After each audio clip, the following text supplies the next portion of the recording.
திவ்ய வாசகனாகிய யோவானுக்கு வெளிப்படுத்தின விசேஷத்துல ஒரு ஸ்பெஷல் இருக்குது.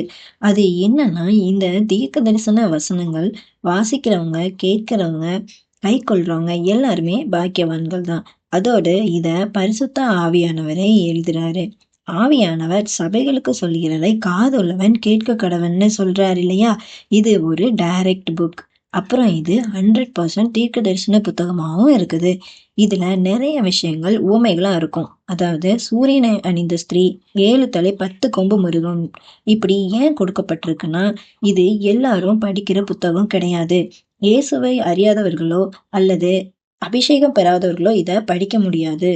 நான் இந்த ரெவலேஷன் புக்கை 6th ஸ்டாண்டர்ட் படிக்கிறப்போ முதல் முறையா வாசிச்சிருக்கேன். அப்போ கரடியின் காலு, சிங்கத்தின் வாய், சிறுத்தை போல ஒரு மிருகம், அப்புறம் 7 மலைகளுக்கு மேல உட்கார்ந்திருக்கிற ஒரு ஸ்திரீ, இப்படியே மேலோட்டமா வாசிச்சிருக்கேன். எதுவும் புரியவே இல்லை.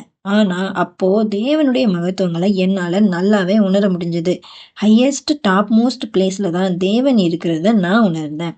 தேவன் என்ன ரட்சித்த பிறகுதான் அதற்கான அர்த்தங்களை தெரிஞ்சுக்க நிறைய வாய்ப்பு கொடுத்திருக்கிறாரு.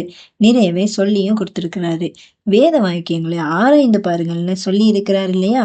அதோடு யாவருக்கும் சம்பூர்ணமாய் கொடுக்கிற தேவன் நமக்கு இருக்கிறாரு.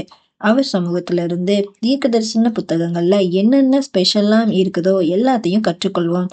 கர்த்தருக்கு சித்தமானால் அடுத்த வீடியோல சந்திப்போம். நன்றி. God bless you.